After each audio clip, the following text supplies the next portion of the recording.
Welcome friends in third lecture of consignment account. It is very important for FY BCom student and CA Foundation student. Today second sum થોડું advance level આમાં લીધું છે. Closing stock find કરવાનો આવશે એવો સમ છે. પહેલો સમ તમને મેં સિમ્પલ આપ્યો, ધીમે ધીમે ધીમે તમે શીખો આ તો ઈઝી લાગશે. આ સમની અંદર ક્લોઝિંગ સ્ટોક ફાઇન્ડ કરવાનો છે consignment. It is very important. તો આ સમ આપણે ક્લિયર કરીએ છીએ, બરાબર સમજો. A consigned to B goods costing ₹5 lakh.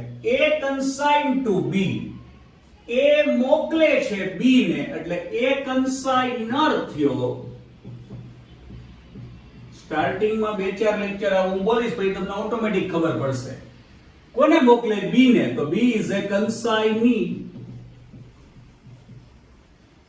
નાઉ હવે આપણે જે જર્નલ એન્ટ્રી એકાઉન્ટિંગ ટ્રીટમેન્ટ કરવી છે એ કન્સાઇનર ની બુકમાં કરવી છે. તો A consigned to B goods costing ₹5 lakhs.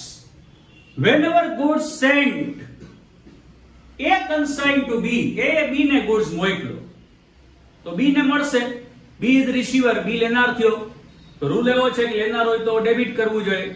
તો B એકાઉન્ટ ડેબિટ કરાય? ના, બિલકુલ નહીં. ફરીને કહું છું કે A એ B ને ગુડ્સ મોકલો છે, વેચાતો નથી આપ્યો, વેચવા માટે આપ્યો છે. વેચાય તો વેચે, બાકી વાપસ. આપણે એને વેચાતો ગુડ્સ નથી આપ્યો એટલે B એકાઉન્ટ ડેબિટ ન કરાય. કન્સાઇની નું એકાઉન્ટ ડેબિટ ન કરાય. તો કયું એકાઉન્ટ ડેબિટ કરાય? તો એના માટે એક એકાઉન્ટ ઓપન કરવામાં આવે છે, કન્સાઇનમેન્ટ એકાઉન્ટ. તો એને કન્સાઇનમેન્ટ એકાઉન્ટમાં ડેબિટ કરવું જોઈએ. Consignment account debit amount 5 lakhs. Goods sent, આપણે goods મોકલો, આપણે કોઈથી goods ગયો, goods goes out, it must be credited. Goods જાય તો એને શું કરવું જોઈએ? Credit to goods sent on consignment account. When goods sent, consignment account debit to goods sent on consignment account. Now, and paid ₹50,000 as expense. આપણે goods sent કર્યો બોમ્બે, તો એના માટે એક્સપેન્સ કરવો પડે. ટ્રાન્સપોર્ટેશન, ઇન્સ્યોરન્સ એટસેટ્રા આ બધું એક્સપેન્સ કરવો પડે. So expense paid by consignor. You all know very well that every expense of consignment must be debited to consignment account. Consignment ના બિઝનેસ માં કોઈ પણ એક્સપેન્સ થાય તો એક જ જગ્યાએ ડેબિટ થાય, consignment account માં. પછી consignor એક્સપેન્સ કરે કે consignee એક્સપેન્સ કરે. તો expense debited consignment account debit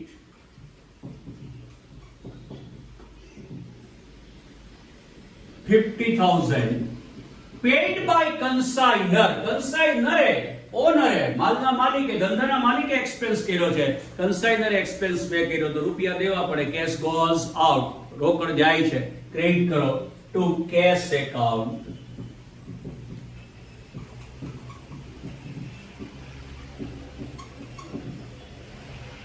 Next one. Consignee paid 25,000 as an expense and cleared the goods. હવે goods પહોંચી ગયો consignee પાસે, તો ત્યાં એને એક્સપેન્સ કરવા પડ્યા, ઓક્ટ્રોય ના તેને બધા ટેક્સ ને બધું ભરવું પડ્યું. તો મેં તમને કીધેલું છે, ownership of goods and business is that of the consignor, not of the consignee. Consignor owner છે and therefore responsibility of all expense and profit and loss is that of the consignor, not of the consignee. એટલે માલિક કન્સાઇનર છે એટલે તમામ ખર્ચા ચૂકવવાની જવાબદારી કન્સાઇનરની છે. પણ મુંબઈમાં એક્સપેન્સ પે કરવા પડે, કન્સાઇની ત્યાં હોય, આપણે તો અહીંયા બેઠા છીએ, તો આપણે કન્સાઇનીને કીધું હોય કે મારા વતી હમણાં પે કરી દે, પછી તને આપી દેશું. This expense paid by consignee on behalf of us, behalf of consignor. આપણા વતી consignee expense કર્યો છે. તો expense કોઈ પણ કરે, consignor or consignee doesn't make any difference. Expense must be debited to consignment account. Consignment account debit.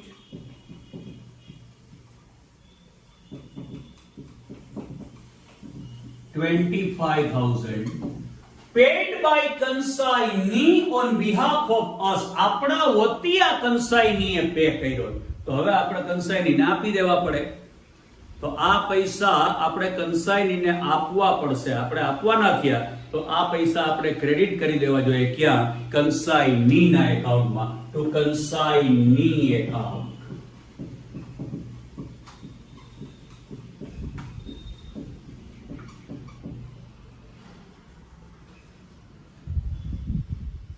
He sold 80% goods at rupees 7 lakhs and remaining goods unsold.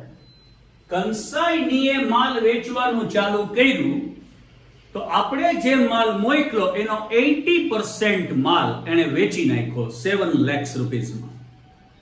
Now our goods sold by consignee, માલ આપણો હતો પણ વેચ્યો કોણે? consignee. તો હવે consignee પાસે આપણે રૂપિયા લેવાના થયા, પૈસા લેવાના થયા. Now consignee becomes our debtor. consignee આપણો દેવાદાર થયો. હવે એની પાસે આપણે પૈસા માંગીએ છીએ. દેવાદારને ઇંગ્લિશમાં debtor કહેવાય. And debtor account always debited. દેવાદાર ખાતે હંમેશા ઉધાર થાય. હવે consignee પાસે પૈસા લેવાના. consignee becomes our debtor and debtor account always debited. Consignee account debit.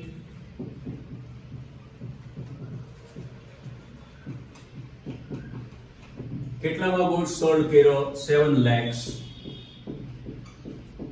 2 માલ મોકલો તો consignment માં ડેબિટ કર્યો તો જુઓ હવે વેચાઈ ગયો તો ક્રેડિટ ક્યાં કરવો જોઈએ? consignment માં.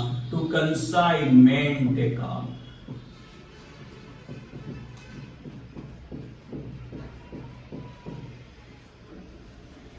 Commission payable to consignee 5% on sales. હવે આપણું કામ consigneeએ કરી દીધું, આપણો goods એને સેલ કરી દીધો તો એને કમિશન જ દેવું પડે. Here information given that commission payable to consignee 5% on sale. એને જેટલું સેલ કર્યું તો સેલ 7 lakhs નું કર્યું છે. એની પર 5% કમિશન. 7 lakhs ના 5% કરો. 7 lakhs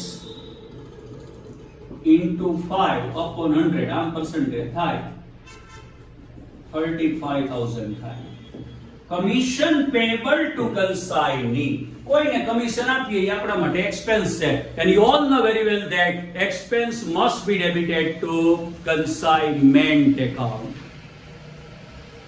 All expense, either it is paid by consignor or consignee, must be debited to consignment account. business માં expense થયો એટલે એક જ જગ્યાએ ડેબિટ થાય. ક્યાં? consignment માં.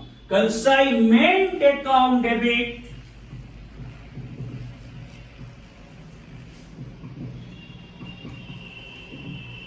$35,000 payable to consignee. આ એમાઉન્ટ આપણે કોને આપવાની છે? consignee ને. તો એને ક્રેડિટ કરી દેવી જોઈએ કોના એકાઉન્ટમાં? consignee એકાઉન્ટમાં. to consignee account.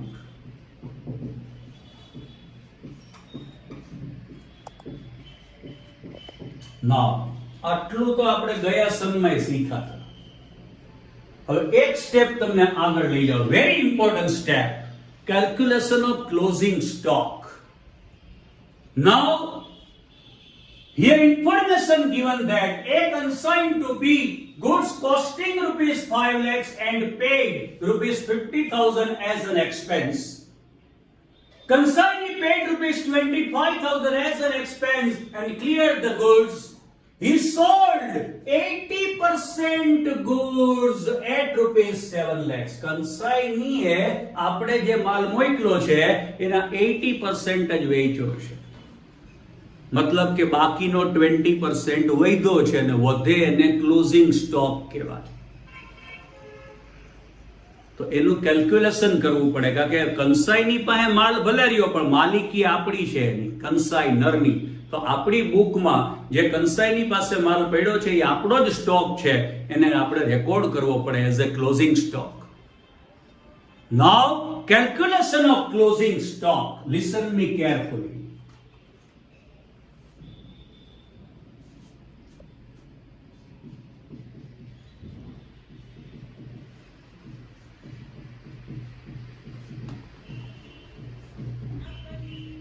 This is very important. Calculation of closing stock. Now, listen me. Goods sent આપણે મોકલો તો કેટલાનો? 5 lakhs no. From this 80% goods sold by consignee, જે માલ મોકલો તો એના 80% એને વેચી નાખ્યો છે. તો એ વેચાઈ ગયો, કરો minus sold 80% of 5 lakhs. 5 lakhs into 80 upon 100, તો આનો આન્સર આવશે 4 lakhs.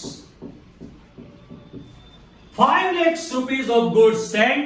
From this 4 lakhs rupees of goods sold by consignee at 7 lakh. ભલે એને 7 લાખમાં વેચ્યો, પણ જે માલ વેચ્યો એની મૂળ કિંમત 4 લાખ હતી, મોકલો 5 લાખ, એના 80% એટલે 4 લાખનો માલ એને 7 લાખમાં વેચ્યો. ભલે 7 માં વેચ્યો, પણ એની ફેસ વેલ્યુ તો કેટલી હતી? 4 લાખ હતી. 5 માંથી 4 નો વેચાઈ ગયો, તો બાકીનો સ્ટોકમાં વૈધો 1 lakhs. તો આને સ્ટોક કહેવાય? ના. According to rule of accountancy, closing stock always calculated on cost price. Cost price means face value plus expenditure. જો બેટા cost price માં closing stock લખાય. માની લો કે 100 રૂપિયા નો goods તમે લ્યો અને 10 રૂપિયા એના માટે એક્સપેન્સ થાય ઘરે લઈ જવા માટે. લારી ભાડું તમે પે કરો, તો ઘરે જાવ તો 110 માં તમને પડ્યો કહેવાય. આની કોસ્ટ 110 કહેવાય. Face value 100 plus 10 rupees expense. Your cost will be 110. By expense, cost of goods increase, and therefore it must be added in amount of goods. યાદ રાખો, goods માટે જે એક્સપેન્સ કરો એનાથી goods ની કોસ્ટ વધી જાય, એટલે એ goods માં એક્સપેન્સ પ્લસ કરો ત્યારે તમને કોસ્ટ મળે, અને એ જ એની સાચી કિંમત છે.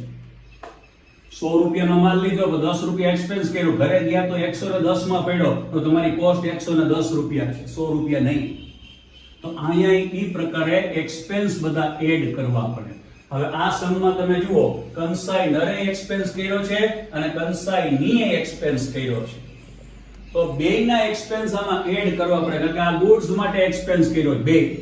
તો પ્રોપોર્શનેટ એક્સપેન્સ, પ્રોપોર્શનેટ મતલબ પ્રમાણસર ખર્ચાઓ આમાં લેવા પડે. કેમ લેશું? બરાબર ધ્યાન આપજો. પ્લસ આ તો એની મૂળ કિંમત થઈ, પ્લસ એક્સપેન્સ ઓફ કન્સાઇનર. કન્સાઇનરના ખર્ચામાં લાગે. જોજો, here 5 lakhs rupees of goods sent, and for this purpose rupees 50,000 of expense paid by consignor.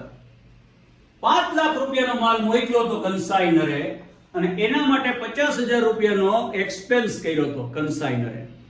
તો જે 5 લાખનો માલ મોકલ્યો એમાંથી જ લાખ રૂપિયાનો વૈધો છે. તો 5 લાખ માટે 50,000, તો લાખ માટે કેટલા ગોતવું પડે?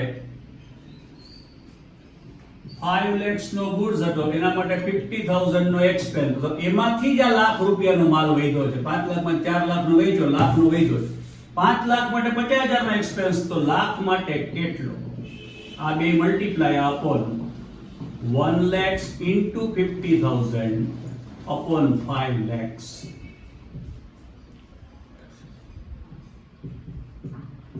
તો 10,000 રૂપીસ આવે.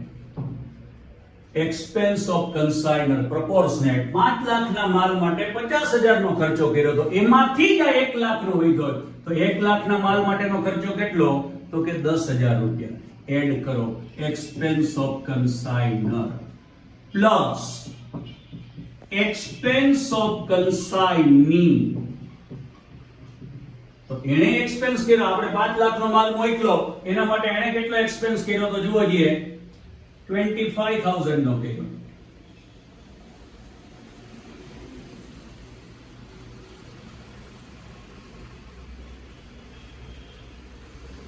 તો 5 લાખના માલ માટે 25,000 નો એક્સપેન્સ કર્યો કંસાઈની. તો એમાંથી 5 લાખના માલમાંથી જ 1 લાખનો વધ્યો, તો એના માટેનો એક્સપેન્સ કેટલો હશે? તો જુઓ, 5 lakhs of goods for this purpose 25,000 paid. આમાંથી જ લાખનો વધ્યો. Then for 1 lakhs of goods how much? 1 lakhs into 25,000 upon 5 lakhs. તો આનો આન્સર આવશે 5,000 rupees. Expense, proportionate expense of consignee. 5 લાખના માલ માટે એને 25,000 રૂપિયા વાપરા, તો એમાંથી લાખનો વધ્યો એના માટે કેટલા વાપરા હશે? તો કે 5,000. હવે આની કોસ્ટ મળે. Cost of closing stock lakh રૂપિયા તો ફેસ વેલ્યુ પ્લસ 10,000 કન્સાઈનર નો એક્સપેન્સ પ્લસ 5,000 કન્સાઈની નો એક્સપેન્સ, ટોટલ કરો તો 1,15,000. It's a value of closing stock actually. 5 lakh માંથી 4 લાખ નો માલ વેચી નાખ્યો, લાખ વધ્યો, એને ક્લોઝિંગ સ્ટોક ન કહેવાય. એની કોસ્ટ, એમાં ખર્ચા એડ કરવા પડે પ્રોપોર્શનેટ પ્રમાણસર, એટલે એની સાચી કોસ્ટ આવે 1,15,000. આને ક્લોઝિંગ સ્ટોક કહેવાય. Closing stock means our asset. You all know very well that asset must be debited. Closing stock આપણી મિલકત કહેવાય, અને મિલકત હંમેશા ડેબિટ થાય, ઉધાર થાય. તો એની જર્નલ બનાવું છું 6.1. Closing stock account debit 1,15,000. અને તમે 11-12 માં ફાઇનલ એકાઉન્ટ શીખ્યા છો, વાર્ષિક હિસાબ. એમાં ક્લોઝિંગ સ્ટોક ટ્રેડિંગ એકાઉન્ટમાં ક્રેડિટ કરતા, વેપાર ખાતે જમા કરતા. અહીંયા વેપાર શેનો છે? કન્સાઇનમેન્ટ નો છે. એટલે આને ક્યાં ક્રેડિટ કરાય, ક્યાં જમા કરાય? કન્સાઇનમેન્ટમાં. To consignment account.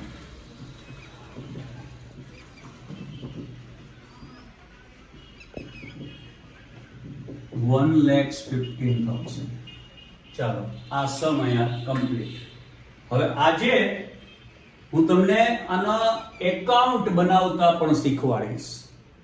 Account is very easy. 11th માં તમે શીખ્યા હશો એકાઉન્ટ એટલે શું? લેજર પોસ્ટિંગ, જર્નલનું. તો જર્નલનું લેજર પોસ્ટિંગ કરો એટલે એકાઉન્ટ બની જાય. તો એકાઉન્ટ બનાવવો બહુ ઇઝી. ઘણા લોકો ડાયરેક્ટ એકાઉન્ટ શીખવાડે છે. યાદ રાખજો, એ ક્યારેય ન શીખવું. કારણ કે જર્નલ એન્ટ્રી છે એ એકાઉન્ટનો બેઝ છે. એ ન આવડે એટલે એકાઉન્ટ ન આવડે. પણ જર્નલ પાવરફુલ હોય તો એકાઉન્ટ તમારા માટે 2 મિનિટનું કામ બની જાય. It is very easy. Listen me, તમને એકાઉન્ટ બનાવી દઉં છું. હવે કન્સાઇનરની બુકમાં જર્નલ કરી છે, તો કન્સાઇનરની બુકમાં કયા કયા એકાઉન્ટ બને? તો 3 એકાઉન્ટ બને. લિસન મી કેરફુલી. એક કન્સાઇનમેન્ટ એકાઉન્ટ,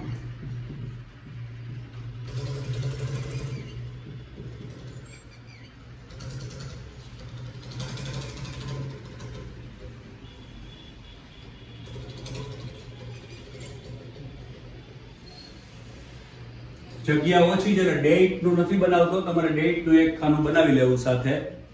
પછી કન્સાઇની account,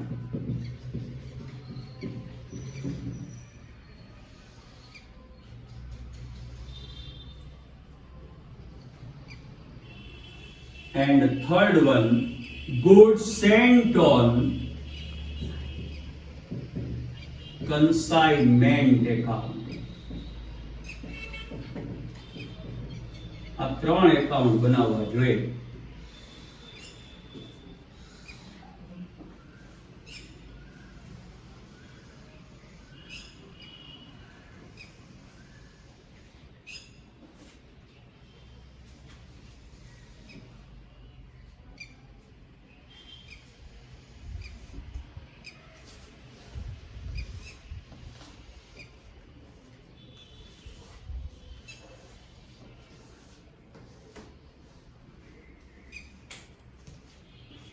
particular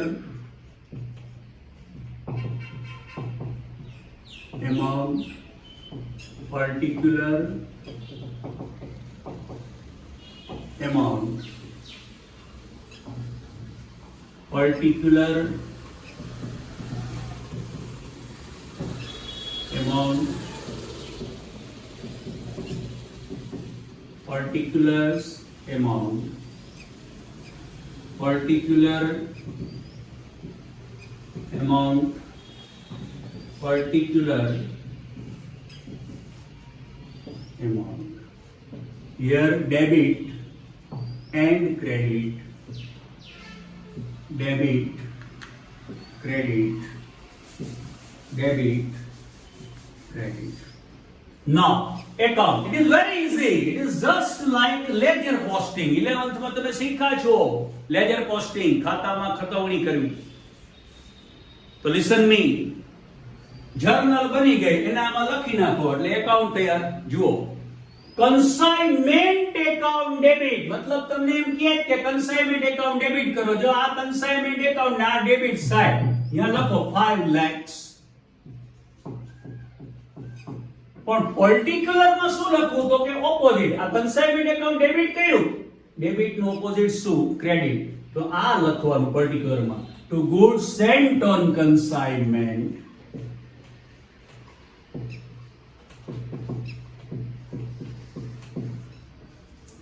goods sent on consignment account credit 50,000. So are you goods sent on consignment account? એમાં credit side લખો 50,000. goods sent on consignment credit, તો આપણે ક્રેડિટ કરી નાખ્યું. પર્ટિક્યુલર માં શું લખવું? તો કે ઓપોઝિટ, ક્રેડિટ નો ઓપોઝિટ ડેબિટ. તો કે બાય કન્સાઇનમેન્ટ.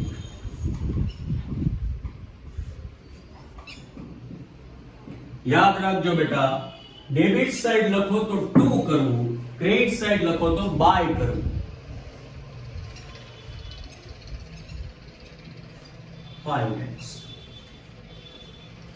ડેબિટ સાઈડ કરો તો ટુ કરીને લખવાનું, ક્રેડિટ સાઈડ કરો તો બાય કરીને લખવાનું. આ આનો રૂલ છે ઇંગ્લિશનો. હવે second journal, consignment account debit 50,000. Are you consignment account? Nari debit side. જુઓ 50,000. Very easy.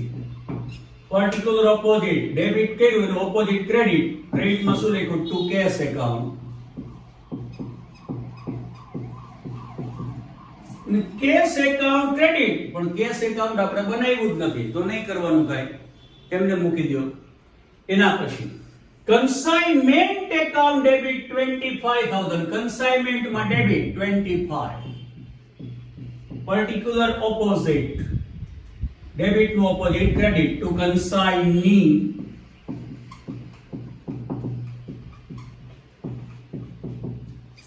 consignee account credit 25,000. તો are you consignee account? એમાં credit કરો 25.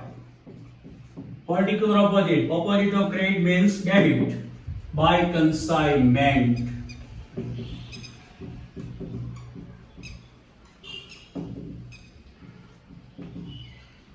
Next one, consignee account debit 7 lakh. Here it's a consignee account debit 7 lakhs.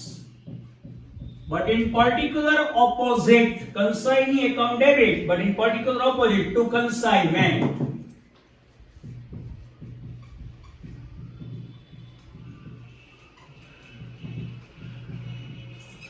consignment account credit, તો consignment માં credit કરો, આરે credit side 7 lakhs. particular opposite, consignment માં credit, પણ particular opposite, opposite શું થાય? Debit, by consignee account.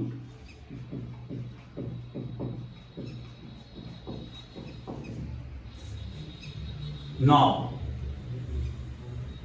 consignment account debit 35. consignment માં debit કરો 35. particular opposite to consignee account, and consignee account credit 35. consignee માં ક્રેડિટ કરો, particular opposite by consignment.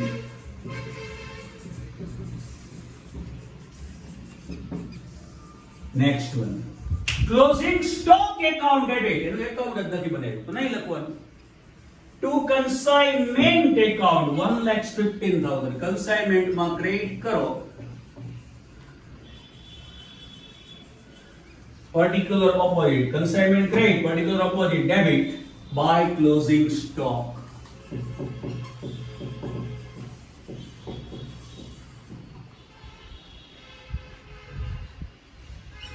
Ledger posting complete. Now total, first of all, credit side total 8,15,000. credit side પેલા કરવાનો. હવે અહીંયા મૂકો opposite. એમાંથી આ બધું માઈનસ કરો ડેબિટ સાઈડ નું. ક્રેડિટ સાઈડ ટોટલ કરી અહીં મૂકો, એમાંથી આ બધું માઈનસ કરો ડેબિટ સાઈડ. 2,05,000 આને કહેવાય net profit. Transfer two profit and loss account. કેમ લખો? નેટ પ્રોફિટ ક્યાં જાય? પ્રોફિટ એન્ડ લોસ માં. નાઉ કન્સાઇની એકાઉન્ટ, જો એમાં આ બાજુ ટોટલ વધારે છે તો ઈ પેલા કરાય. 7 lakhs ઓપોઝિટ મૂકો. 7 lakhs આમાંથી આ માઈનસ કરો તો 640. આને બેલેન્સ કહેવાય. અહીં લખી નાખવાનું બાય બેલેન્સ સીડી. મતલબ આટલા રૂપિયા કંસાઈની પાસે લેવાના થયાનું ગુજરાતી આ કે છેલ્લે 6,40,000 રૂપિયા કંસાઈની પાસે લેવાના. કેમ? જો એનું પોસ્ટમોર્ટમ કરો તમે તો આપણો માલ એને વેચો એના કેટલા લેવાના? એની પાસે 7 lakhs કંસાઈની પાસે લેવાના. સામે એને એક્સપેન્સ કર્યો એ આપણે દેવાના, એનું કમિશન આપણે દેવાનું. બે થઈને 7 lakhs માંથી કેટલા માઈનસ થશે? 60,000 આપણે એને આપી દેવાનું. તો બાકી 640 વધે આપણે લેવાના. સીધી વાત. આનું પોસ્ટમોર્ટમ કરો. એકાઉન્ટ માઇન્ડ ગેમ છે અને ગોખવાની વાત નથી. ગોખો એટલે એકાઉન્ટમાં માસ્ટરી ન આવે. હવે આને ક્લોઝ કરો. 5 lakhs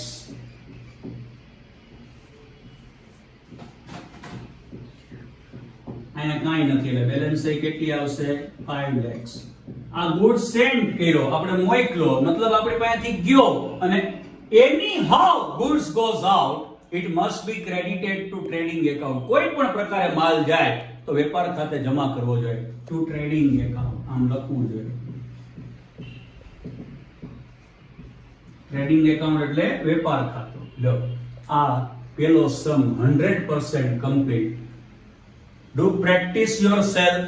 રેગ્યુલર પ્રેક્ટિસ કરજો અને પ્રેક્ટિસ થી જ તમને પરફેક્શન મળશે. આ બરાબર સમજી અને પછી આવો એક સમ મેળે બનાવવાનો અને આનું પ્રેક્ટિસ બરાબર કરશો તો તમને કોઈ પ્રોબ્લેમ નહીં થાય. અને લેજર પોસ્ટિંગ જે છે એને એકાઉન્ટમાં જે કરી બતાવ્યું તમારી સામે એ વેરી ઇઝી. પણ જો છતાંય કોઈને ખબર ન હોય, 11th બરાબર ન ભણેલા હો તો આપણી ચેનલ ઉપર 11th ના લેક્ચર્સ જે હું મૂકું છું એની અંદર લેજર પોસ્ટિંગ પણ આવશે. એ પણ તમે ફોલો કરજો. ચેનલને સબસ્ક્રાઇબ કરજો એટલે બરાબર દરેક વિડીયો તમારી સામે રેગ્યુલરલી આવે. Thank you very much.